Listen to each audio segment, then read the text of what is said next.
Amigos, buenas noches, un gran gusto saludarles, darles la bienvenida a este programa en el cual en su segundo bloque estará un tema conocido y entrañable, doloroso para todos, un desafío muy fuerte, el tema de los hechos ocurridos y que continúan dándose en la órbita del INAU. Dos abogados, un abogado defensor por funcionarios del INAU, un representante por los derechos humanos por YELSUR, estarán en ese segundo bloque. La presencia del profesor José Olivera, presidente de FENAPES, me exime de toda otra presentación, de otro preámbulo en el programa de hoy. José, te agradezco profundamente que en estas circunstancias estés con nosotros y espero realmente que puedas agregar una información ordenada y comprensible en un tema que está generando una creciente tensión social, y por eso te pido podamos ir en el orden de consulta que me ha parecido propio para lograr estos fines. ¿Cómo estás? Bueno, buenas noches, Sonia, un gusto como siempre estar contigo. En verdad, efectivamente estamos en un momento muy difícil, muy complejo, no pensado ni promovido por los sindicatos de la educación. Yo esto es lo primero que quiero decir, particularmente porque uno aspiraba a que a través de la negociación colectiva encontrásemos las distintas partes alguna salida a una situación que preveíamos de conflicto, pero que siempre todos los sindicatos de la educación dijeron que, y han dicho y sostienen hasta el día de hoy, que la negociación colectiva es un instrumento válido para encontrar en situaciones de diferencia, de tensión, una salida a esa diferencia. Lamentablemente, nosotros vemos con mucha preocupación algunos planteos que entendemos o no maneja el conjunto de información, no tenemos elementos para prejuzgar intencionalidades, pero que son preocupantes. Por ejemplo, se ha dicho por estas horas, nada más y nada menos que el señor presidente de la República, que aquí los sindicatos de la educación estamos incumpliendo un acuerdo. Nosotros no sabemos qué le informaron al presidente de la República los negociadores del Poder Ejecutivo cuando el viernes 21 en el Ministerio de Trabajo presentaron una propuesta que los sindicatos estaban analizando. Es más, hay sindicatos que todavía no han podido analizar esa propuesta porque aparece a partir del mediodía del lunes un elemento que realmente es preocupante. El gobierno el lunes anuncia públicamente que va a determinar la esencialidad en la educación.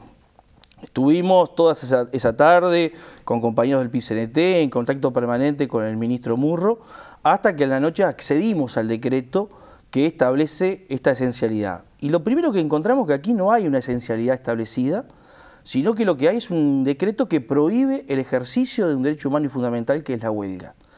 Y aparentemente con este instrumento lo que el Poder Ejecutivo pretende es cerrar el proceso de negociación, que tuvo solamente 2 reuniones. Incluso en el propio decreto se manejan algunas cosas que no son ciertas. Se dice que desde el 20 de marzo se estaba negociando con los sindicatos de la educación, cuando es de público conocimiento que recién el viernes 7 de agosto el Poder Ejecutivo presentó a todos los trabajadores del Estado los lineamientos para la negociación colectiva, que fuimos convocados el 14 de agosto, el otro viernes siguiente, al Ministerio de Trabajo. No se pudo instalar el ámbito porque increíblemente el propio Ministerio de Trabajo no había convocado ni al Ministerio de Economía ni al OPP, y que se pudo instalar recién el ámbito el día martes 17 y que tuvo una segunda instancia el viernes 21. Se habla de un acuerdo, cuando yo leo el acta, dice que las partes arriban a la siguiente propuesta a ser considerada por los órganos competentes de cada parte. Es decir, hubo una instancia de negociación donde se presenta la propuesta que fue largamente discutida, que efectivamente sufrió cambios durante las 7 horas que duró esa reunión, y que los sindicatos tenían que evaluar. Estamos hablando del día viernes. Viernes 21. Efectivamente, esto llevó a que, por ejemplo, hubo un sindicato como el que nosotros integramos y representamos, la FENAPES, que en su asamblea el día domingo 23 rechazó en general la propuesta y planteó 3 elementos que había que rediscutir en un nuevo ámbito de negociación. Sin embargo, el lunes el gobierno cierra la puerta a la negociación y establece este decreto que, reitero, no es de esencialidad y que hay que discutirlo porque incluso en los fundamentos del propio decreto hay elementos que no son ciertos. Entonces, en primer lugar, la esencialidad de la educación operó de manera inversa a lo esperado. Voy a enumerar tal como señalé iba a ser el procedimiento esta noche. No fue acatada por los funcionarios, se declaró persona no grata a la ministra María Julia Muñoz, también al ministro Ernesto Murro, marcándose también su desafiliación. Se prevén más movilizaciones y el acto del 25 de agosto fue muy complicado. Hasta acá es así. Bueno, ahí hay distintas acciones y definiciones de algunas filiales, de algunos sindicatos nacionales que las estamos procesando. Yo vengo de terminar ahora en la tarde una asamblea nacional de la Federación de Profesores. Hemos tenido asambleas multitudinarias como la que acaba de culminar hace poco instante de los compañeros maestros de Montevideo, con cerca de 5.000 maestros que estaban participando en esa asamblea. Venimos de un conjunto de movilizaciones muy importantes porque incluso el propio PIT-CNT, que ha marcado claramente públicamente su oposición a este decreto del Poder Ejecutivo, que no tiene base jurídica ni nacional ni internacional, que pone al Uruguay una severa sanción en el marco de la OIT, que es increíble porque un gobierno que dijo que iba a privilegiar lo jurídico por sobre lo político, que trabaja para cuidar la imagen del país, un país que en los últimos años era muy bien considerado en el marco internacional por los sistemas de relaciones laborales, por las leyes laborales que se habían creado, hoy se está exponiendo una severa sanción en el marco de la OIT. Porque, reitero, acá hay un decreto que lisa y llanamente no establece qué es los elementos esenciales. Y este es un aspecto clave. Decretada la esencialidad se debe determinar cuáles son aquellos servicios mínimos, por lo general son aquellos que ponen en riesgo la vida, la seguridad o la salud de una parte o de toda la población, que los sindicatos deben sí o sí cumplir, porque si no lo hicieran, estarían cometiendo una huelga ilícita. Ahora, cuando se lee el decreto del Poder Ejecutivo, en realidad acá no se dice cuáles son esos servicios. No se dice. Por lo tanto, lo que está planteado por 30 días en este decreto del Poder Ejecutivo es la prohibición de ejercer un derecho humano y fundamental como es la huelga, amparado por el artículo 57 de nuestra Constitución, ratificado por Uruguay en varios convenios internacionales en el marco de la OIT o de otros pactos y convenciones de carácter internacional, que en realidad no encontramos explicación. Creemos que el gobierno está, en definitiva, aquí en un proceso, y esto es compartido por buena parte del movimiento sindical, por no decir todo, que hoy estuvo en su mesa representativa analizando este tema. Hay un ataque directo a las libertades sindicales. Ahora, para que todos los ciudadanos podamos entender el tema de la esencialidad, que es en este momento clave, mi pregunta quedó pendiente. ¿Qué consecuencias tiene para los funcionarios no acatar la esencialidad? Bueno, obviamente esto podría llegar a implicar, si el Poder Ejecutivo sigue actuando en esta lógica ajena al derecho nacional e internacional, la destitución, yo diría, hoy día de miles de trabajadores. Esperemos que no se avance por esta línea porque sería comenzar un proceso de debacle de las instituciones, de las libertades colectivas individuales que nadie está queriendo que suceda en este país, ¿verdad? Olivera, para decretar la esencialidad, la redacción, lo tengo justamente sobre la mesa de trabajo, la redacción del mismo indica, tercero, estoy salteando obviamente, que no obstante el evidente avance registrado en el proceso de negociación, las organizaciones sindicales mantuvieron las medidas de conflicto, prolongándose en el tiempo la interrupción del servicio público con el consecuente perjuicio aparejado a la educación de niños y adolescentes del país. Me voy a detener antes de pasar al cuarto. Te escucho. Bien, pero a ver, no se puede entender la libertad sindical sin sus tres componentes: el derecho de crear organización sindical, el derecho a ejercer el legítimo derecho de la huelga y ahí la negociación colectiva. Lo que aquí pretende el gobierno decirnos es: te canjeo un derecho por otro. Pero esto es afectar la libertad sindical, porque no se explica un proceso de negociación sustentado, vinculado, relacionado con también el derecho a la movilización. Segundo, aquí hay un desconocimiento de la propia organización sindical, porque el gobierno no puede unilateralmente considerar que los procesos de negociación han sido exitosos o que han avanzado, porque la propuesta presentada el viernes en el Ministerio de Trabajo debe ser evaluada por los sindicatos y opina, o mejor dicho, y aquí importa la opinión de los sindicatos. No es que los dirigentes en un proceso de negociación tienen la verdad absoluta o la última palabra. Esto es así, el gobierno lo sabe.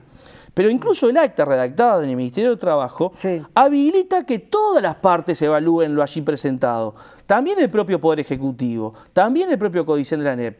Cuando se está en ese proceso de análisis, de evaluación, el gobierno pega un portazo y termina con la negociación. Nos parece que no es correcto. Entonces, volviendo dentro del tercer punto a lo que tú decías al comienzo, resultando primero, ¿verdad?, la presente administración a través del Ministerio de Trabajo y Seguridad Social instala el Consejo Superior de Negociación Colectiva en el sector público a partir del 20 de marzo de 2015 y los respectivos ámbitos sectoriales. A partir de la fecha señalada supra, se desarrollaron mecanismos de negociación iniciando una secuencia de reuniones a nivel de la mesa de rama de la enseñanza pública, la que derivó en la forma de un acta final en la que se alcanza una propuesta de acuerdo a ser considerada por los órganos competentes de cada parte. ¿Esto es lo que tú estás señalando que no es así? No es así. El gobierno dice en el decreto una cosa que es falsa, y lamento decirlo en estos términos. El 20 de marzo se instaló el Consejo Superior, hubo una serie de reuniones de este ámbito que nuclea a todos los trabajadores del Estado, y las ramas, Sonia, se habilitaron con posterioridad al 7 de agosto. Esto es público. El 7 de agosto, al otro día del paro general nacional del PIT-CNT, el gobierno convocó al Subconsejo Superior, presentó en ese consejo los lineamientos para la negociación del sector y a partir de ahí se habilitó la negociación por rama. La primera instancia de negociación del sector ANEP se concretó el 14 de agosto, no se pudo instalar porque no se convocó ni a Economía ni a OPP. Esto es clave para un organismo como la ANEP que no tiene autonomía financiera. Esa reunión se postergó hasta el 17. Recién el 17 de agosto, es decir, hace menos de 10 días, se instaló efectivamente el ámbito de la ANEP. Por lo tanto, decir que desde el 20 de marzo se viene negociando en el Consejo de Rama sector ANEP es falso. Así como también hay que señalar que recién para la jornada de jueves, está convocado el otro sector de la educación, que es la Universidad de la República, que hasta el momento no había sido convocado porque el Poder Ejecutivo se negaba a participar del ámbito de negociación. Olivera, cuando se señala la que derivó en la firma de un acta final en la que se alcanza una propuesta de acuerdo a ser considerada, tú dijiste, lamento decir que esto es falso. Dice, dicha acta fue suscrita por las autoridades de la Administración Nacional de Educación Pública, ANEP, por una parte, y los representantes de la Coordinadora del Sindicato de Enseñanza, CESEU, en presencia de los delegados de la Oficina de Planeamiento y Presupuesto, del Ministerio de Economía y Finanzas, del Ministerio de Trabajo y Seguridad Social. ¿Es falso también? También. Yo leo acá textual el acta.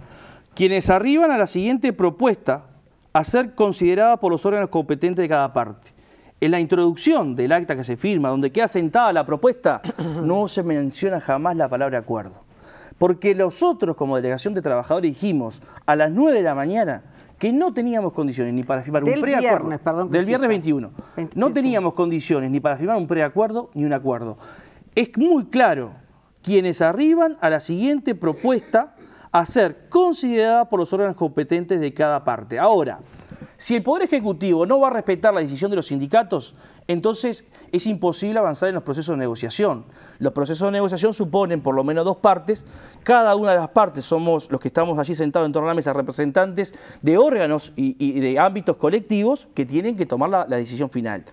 Cuando el primer sindicato toma la decisión, reitero, de rechazar en general la propuesta, de plantear que hay cambios que hacerle a la propuesta y de solicitar que la próxima reunión que estaba prevista para el 31 de agosto se adelantara para poder justamente generar el proceso de negociación, al otro día el Poder Ejecutivo pega un portazo, dice no vamos a negociar más porque consideramos que hemos avanzado lo suficiente y decreta esto que ya a esta altura no sabemos cómo llamarlo, preferimos decir que es un ataque a la libertad sindical. Ahora, entonces, antes de pasar al otro punto, entre el viernes y la definición del lunes, o entre el viernes y el sábado, o entre el viernes y el domingo.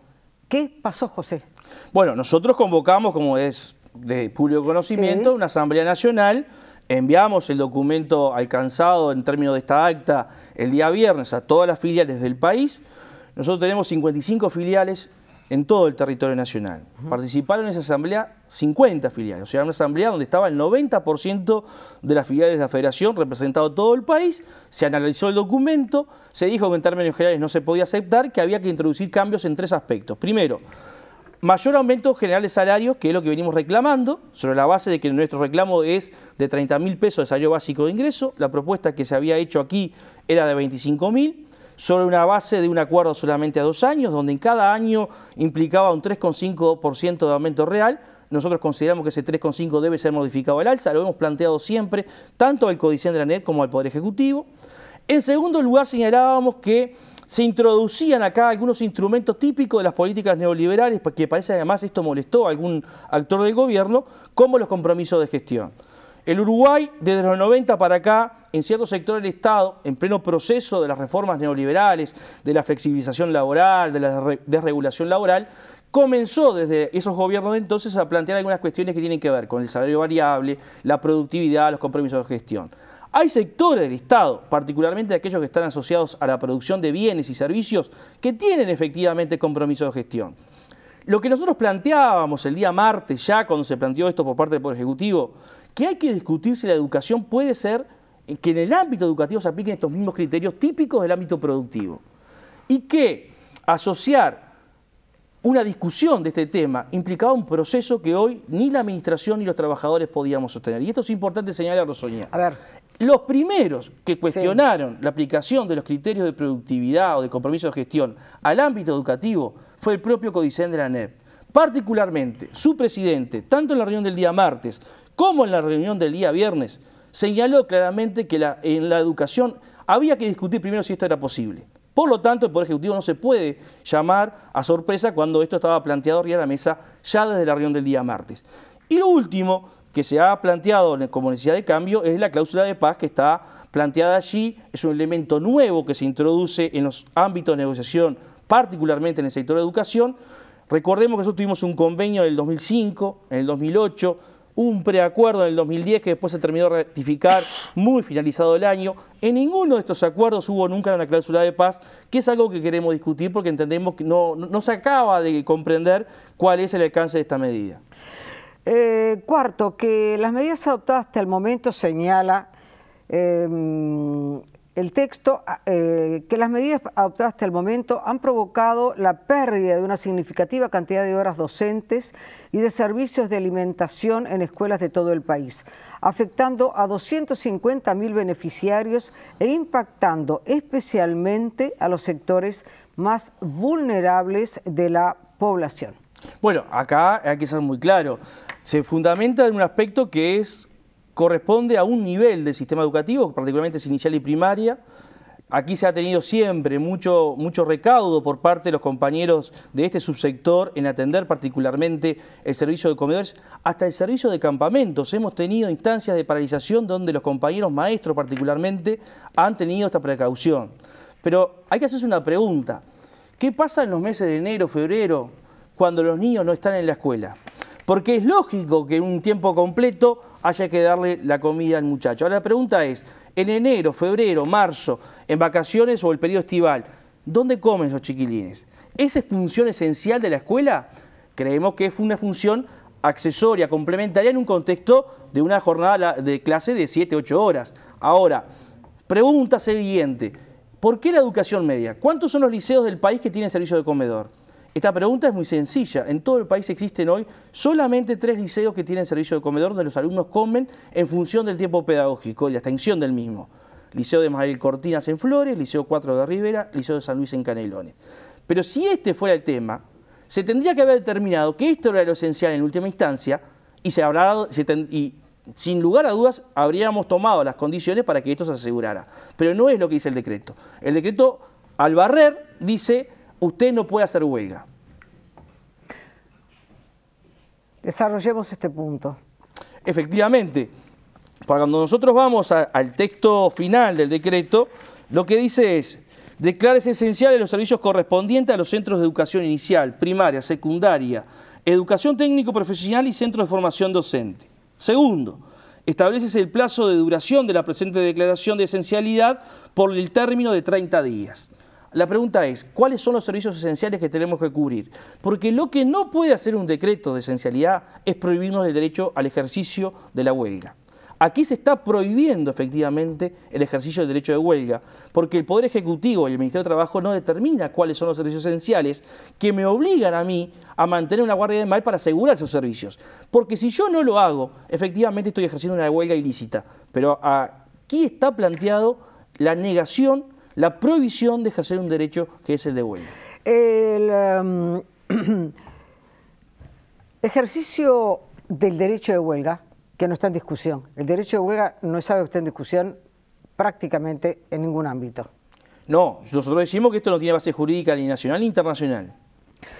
Pero me refiero, acá no, mi pregunta es la siguiente. Cuando el Poder Ejecutivo señala que se está afectando la cantidad de horas docentes, los servicios de alimentación en escuelas de todo el país, afectando a 250.000 beneficiarios, impactando especialmente a los sectores más vulnerables de la población. Mi planteo es, José Olivera, para que una medida,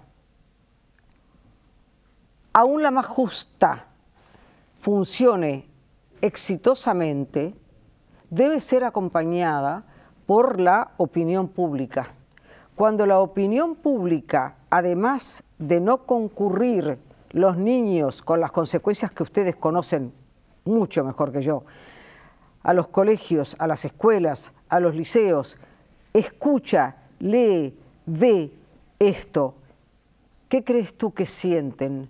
¿Qué siente la opinión pública? A ver, yo ahí tengo un planteo para hacerte en estos términos, Sonia. Muchas veces hablamos de opinión pública y hay algunos sociólogos, particularmente algunos brasileños, que hablan de la opinión publicada. Segundo lugar, uno es parte de la sociedad. Mis hijos van a la educación pública.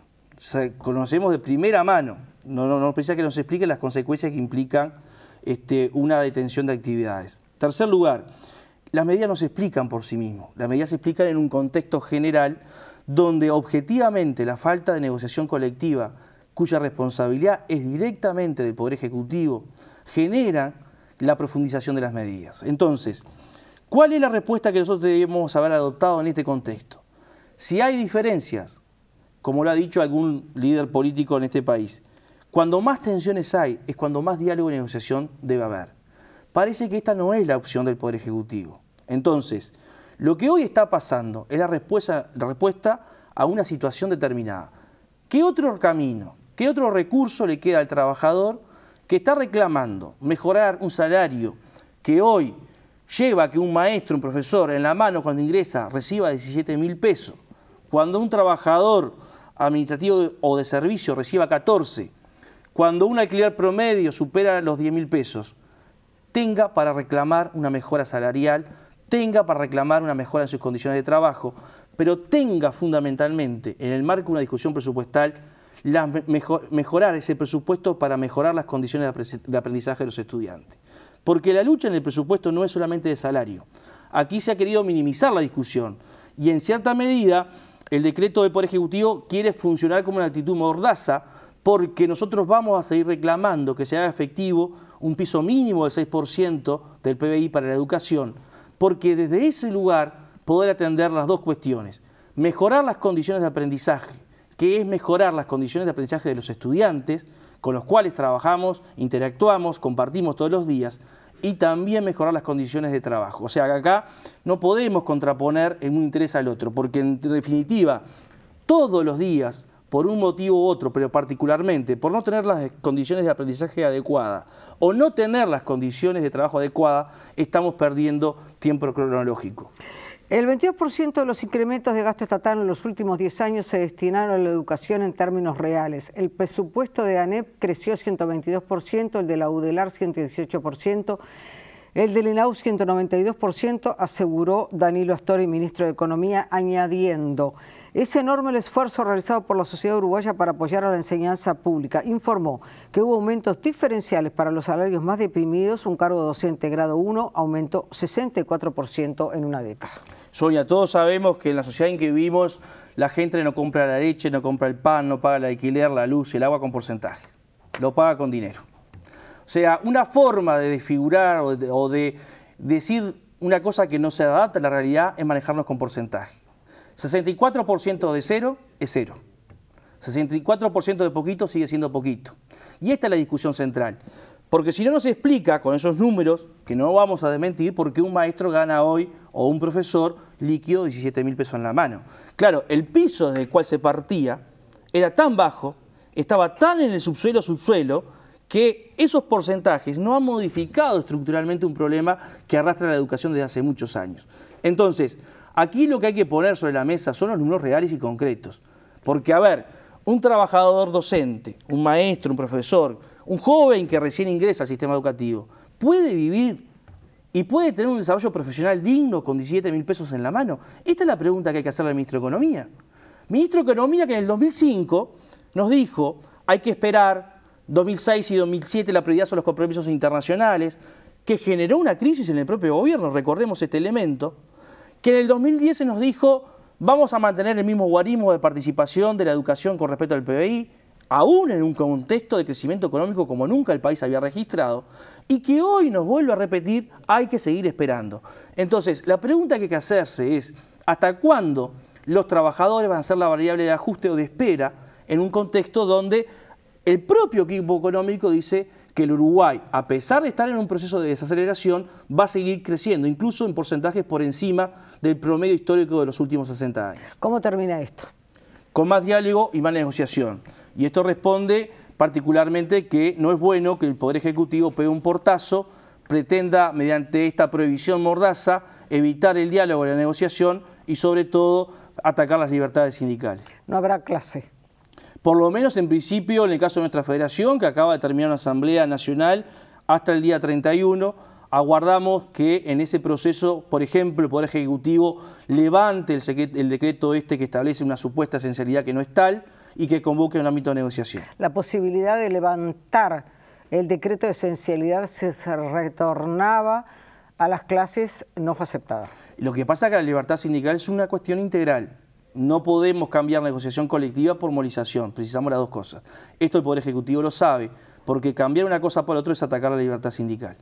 Gracias por haber estado. Con un gusto como siempre, Sonia.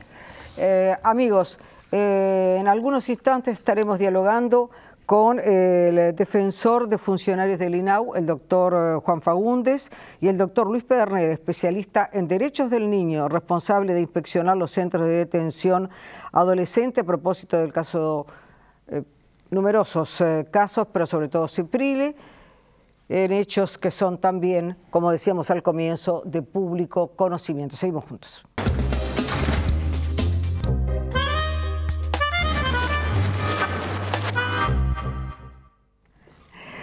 Los hechos del INAU, muchos de ellos, han sido y siguen siendo de pública notoriedad y a ellos hemos dedicado los últimos programas. Ambos invitados son conocidos de ustedes, quizás particularmente el doctor Juan Fagundes, abogado penalista. Un gusto, hace tiempo que no te veía personalmente. En el caso de Luis Pedernera, es integrante de IELSUR, Instituto de Estudios Legales y Sociales del Uruguay, y especialista en derechos del niño y responsable de inspeccionar los centros de detención de adolescentes. Como este programa debe terminar a -5 en punto, o si no, sácate. Me refiero, se corta. Mis preguntas concretamente son los vinculados al caso Ciprile, donde de los 26 funcionarios, 17 fueron procesados con prisión por tortura y otros 9 declarados en calidad de indagados y luego recuperaron su libertad, pero sobre ello funciona ahora una investigación y las últimas declaraciones de la jueza significan o marcan que no son asuntos cerrados. Entonces, la condena tipifica tortura y toma el juez en cuenta el video, testimonios y legajos de los funcionarios, en algunos casos esos testimonios meten miedo, y te pregunto, Juan Fagundes, tu opinión sobre los procesamientos. Un par de ajustes. Sí.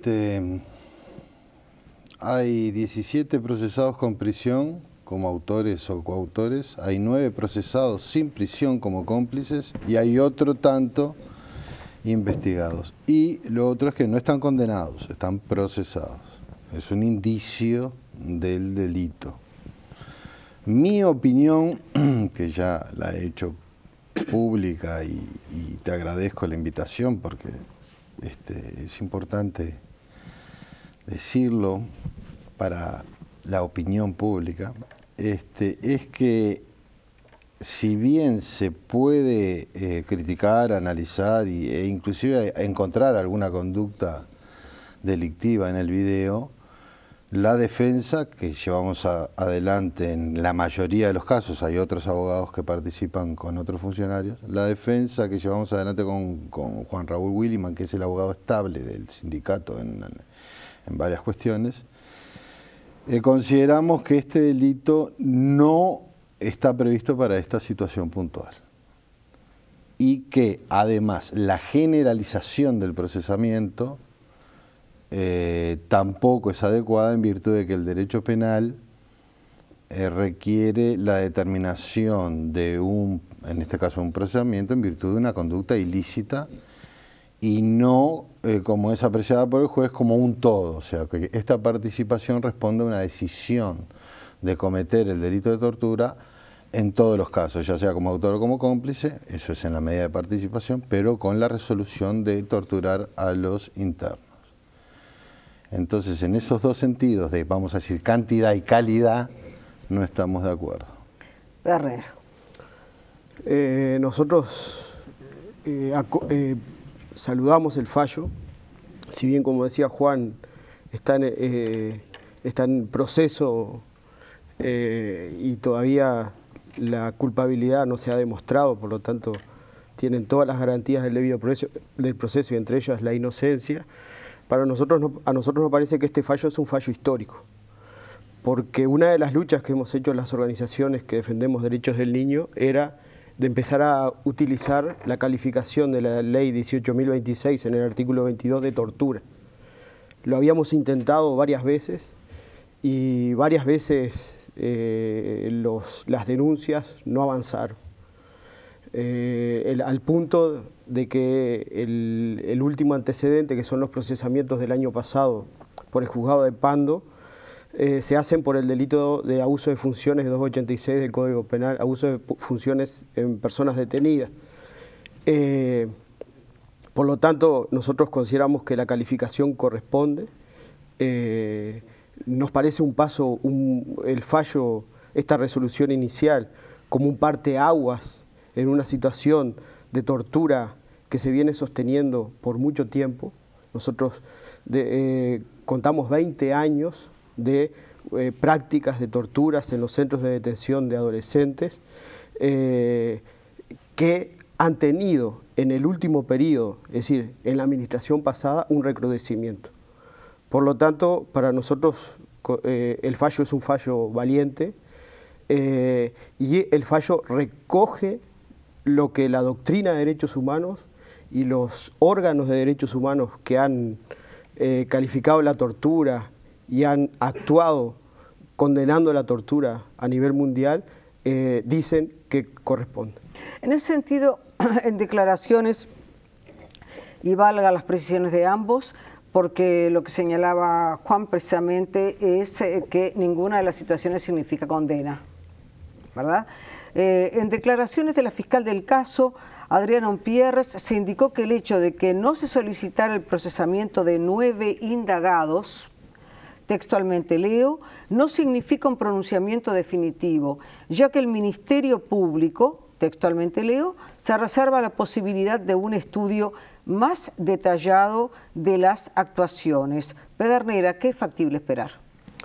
Yo lo decía, esperamos que el fallo sea un parteaguas en términos de que no debe agotarse exclusivamente en esta situación puntual, sino que nosotros decimos la violencia y la tortura y los tratos crueles, inhumanos y degradantes en los centros de detención adolescentes son un problema estructural, sostenido por muchos años. En esa lógica, el fallo apunta a quebrar la impunidad. una impunidad que se sostenía, por ejemplo, en colocar en lugares claves, por ejemplo, el manejo de las cámaras, a personas que no iban a cuidar de ese material para eventuales investigaciones o denuncias. Entonces, yo creo que esperamos que la investigación, así como porque Ceprili es uno de los lugares, pero Ceprili, a Ceprili le podemos sumar varios lugares más en donde estos hechos de violencia ocurren, y por lo tanto esperamos que se profundice la investigación. Yo quiero marcar una cuestión por lo que nosotros decimos que el fallo recoge los estándares que plantea la jurisprudencia internacional. El relator contra la tortura, la Comisión Interamericana de Derechos Humanos y el Comité contra la Tortura han dicho que cuando se trata de menores de edad, el celo que hay que tener para resguardar los derechos humanos se exacerba. Entonces, si una cosa en adultos se tolera, en menores de 18 años es intolerable. Por lo tanto, el estándar se exacerba.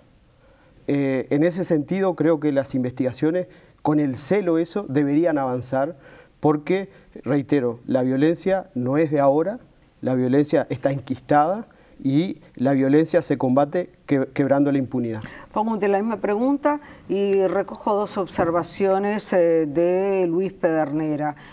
Desde hace 20 años señala esta situación de tortura. Y además dice, en la anterior administración, con las características aún más graves. ¿Tu opinión? Mi opinión sobre esto último es que hace más de 20 años que hay problemas. Mucho más de 20 años.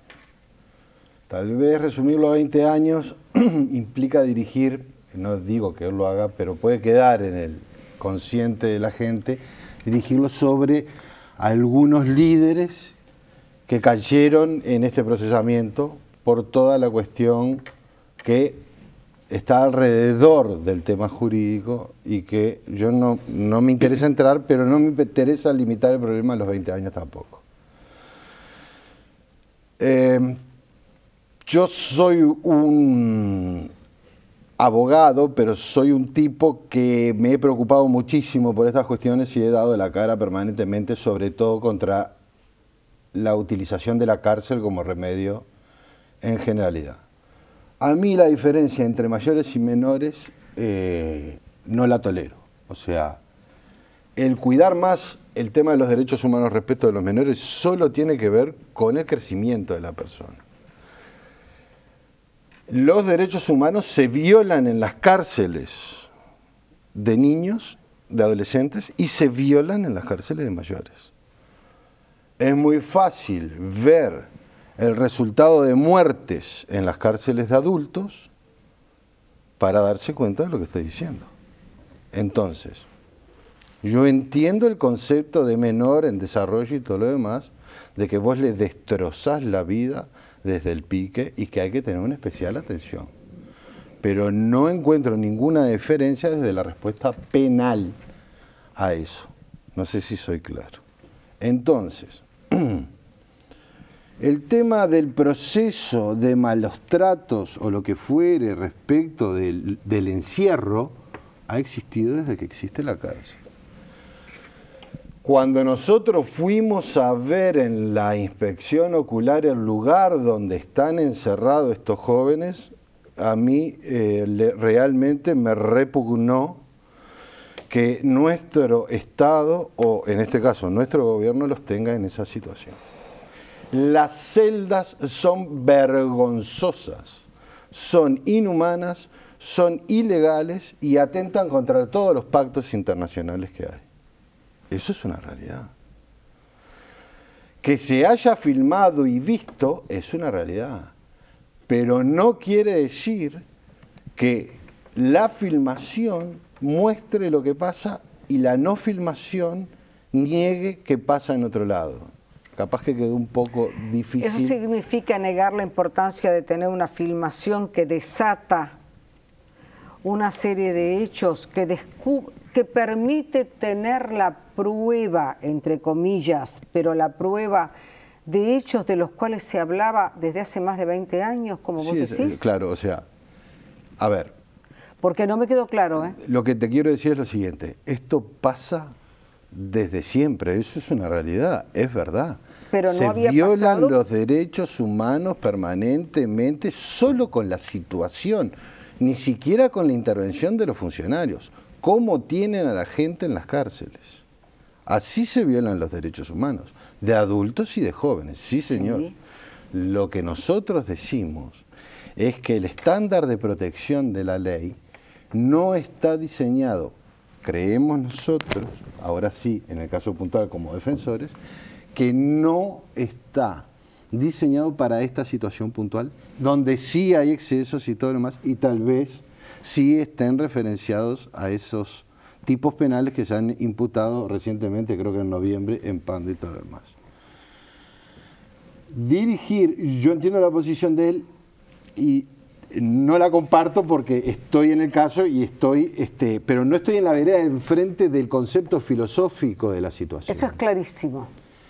Yo lo que digo es que si levantamos el estándar punitivo con esta situación, en este caso, y respecto de lo que sucedió, se amplifica de una manera tal que yo creo que la propia ley lo previó cuando dice que los grupos de seguridad en intervenciones donde se aplica la violencia quedan fuera del alcance de esta norma, inclusive infringiendo dolor y sufrimiento, lo dice la propia ley. Por lo tanto, ahí es cuando la defensa dice, bueno, se previó esto justamente para situaciones donde hay que aplicar la fuerza, y si la fuerza es desmedida, se va al tipo penal del Código Penal del exceso. ¿Soy claro? ¿Por qué? Porque el antecedente de tortura, porque también hay que verlo del otro lado del funcionario, nos parece que no ocupe, que no encaja en la decisión de la actuación del funcionario, que es lo que el derecho penal tiene que juzgar. Tú cuando hiciste eso, ¿lo hiciste para torturar? ¿Tu objetivo era torturar? ¿O tu objetivo era, a través de un procedimiento que podemos criticar, remodelar, protocolizar, etcétera, etcétera, que no me corresponde a mí, y te equivocaste o te excediste? Esa es la pregunta. ¿Por qué? Y termino. Porque se empieza a desfigurar el sentido de la represión.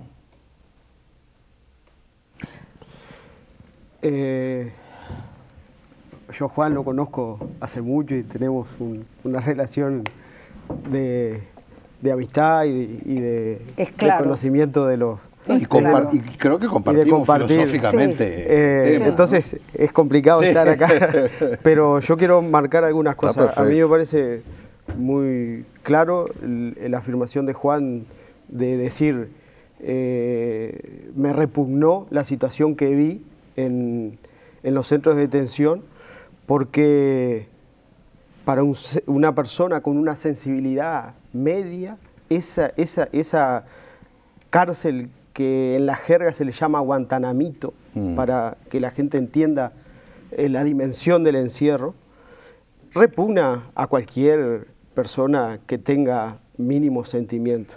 Pero ese lugar no causaba el mismo rechazo al sindicato de INAU, que aplaudió y brindó el día que se inauguró esa cárcel, que alabó las gestiones de la anterior administración con loas a que había sido un cambio radical.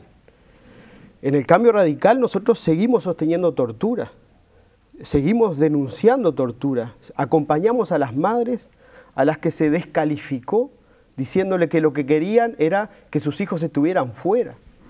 Torturas de colgamiento de adolescente que emociona escuchar a la mamá en la Comisión de Derechos Humanos del Parlamento decir que en una visita su hijo saluda a otro adolescente detenido y le dice, ¿lo conoces? Sí, mamá, lo conozco, porque el día que me colgaron en el baño toda la noche, él pedía que le abrieran la celda para ir al baño y lo que hacía era agacharse para que yo apoyara los pies en su espalda.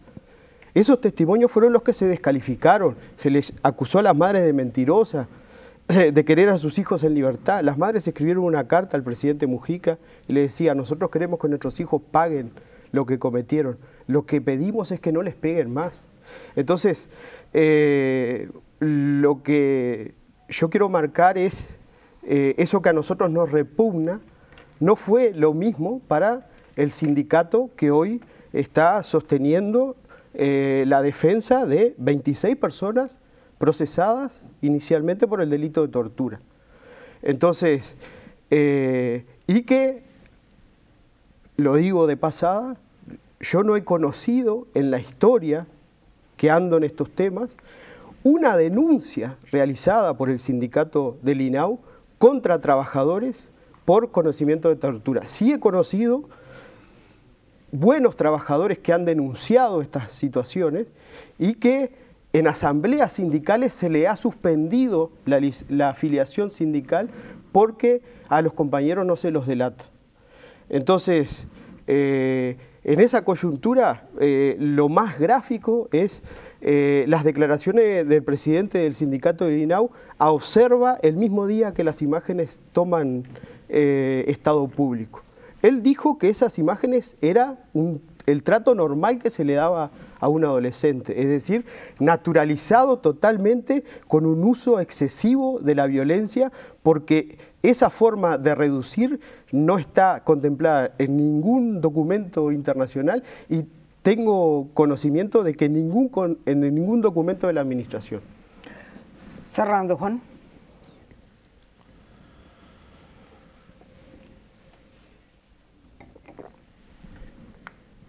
Horas después de los procesamientos y en virtud de la conmoción que en los funcionarios había causado y de la asamblea correspondiente y ver cómo seguían y mientras que se decretaba la esencialidad, hubo una intervención policial donde resultaron algunos internos heridos. Yo no voy a comparar una cosa con otra, sí voy a comparar un momento que no es ni siquiera el de las heridas. Luego de eso estuvieron un promedio de 14 horas esposados y engrilletados, 14 horas. 14 horas. Lastimados, algunos, donde solo recibieron atención médica algunos. Lo digo públicamente porque hoy se presentó la denuncia, se presentó denuncia por la dirección del CIRBE y todo lo demás. Nosotros, más allá de la intervención del contingente policial, si tú pones un grupo de choque profesional, no esperes después resultados cariñosos. Tampoco son de esperar estos, pero no sé si me explico. Estás tratando con un grupo de choque, pero a mí también lo que me preocupa, y mucho más, es que después, por una decisión institucional, estuvieron más de 12 horas esposados. Entonces, lo que yo no quiero, si hay algo que no quiero, yo discutiré la tortura, etcétera, etcétera, porque es mi trabajo y porque, por algún lado, considero que hay cosas que se fue un poco de la marca. Listo. Pero si hay algo que no quiero es que haya un derecho penal para sindicalistas, un derecho penal para funcionarios y un derecho penal para jerarcas. No sé si soy claro en lo que quiero decir. Porque la decisión de tenerlos 12 horas o 14 horas esposados ahí no fue de los funcionarios, ni fue el grupo de choque. Y cuando fueron 3 políticos, diputados, Puch, Andrade y Amado, apareció la directora y mandó a sacarle las esposas. Entonces, ¿de qué estamos hablando acá? O sea, estamos hablando de lo mismo, pero ¿de qué estamos hablando? De la intervención del derecho penal. Hay que tener mucho cuidado. Estamos en un momento que sí, es un momento muy importante, pero es un momento que hay que tomar decisiones muy importantes. Y además, el delito de tortura es un delito de lesa humanidad. Se ha cometido en el país, por funcionario del país y juzgado en el país, se ha cometido o juzgado internacionalmente. Es un delito bajo el capítulo de lesa humanidad. En los delitos de lesa humanidad, el responsable último es el gobierno. Es el gobierno. Y acá se está todo el mundo lavando las manos con estos funcionarios, que habrán cometido o no, tortura o no. Serán 26, 3, 5, 7 o 40. Se discutirá en la justicia. Pero en lo macro, no hay que lavarse las manos. Si abrimos esta puerta, no va a haber una hora de desatención del conflicto. Porque no tiene vuelta atrás, ¿eh? Y porque no vamos a diferenciar, repito, jerarcas, ministros, gobernantes, funcionarios, policías, porque si no, esto, sin poder judicial justo e igualitario, es una dictadura. Señores, yo les agradezco a ambos que hayan estado esta noche. Gracias a ti, Sonia. Un gusto. A ustedes les agradezco que hayan compartido este programa en el cual los niños, los jóvenes, la educación, los derechos humanos han sido una vez más protagonistas. Hasta el próximo miércoles, 22 horas.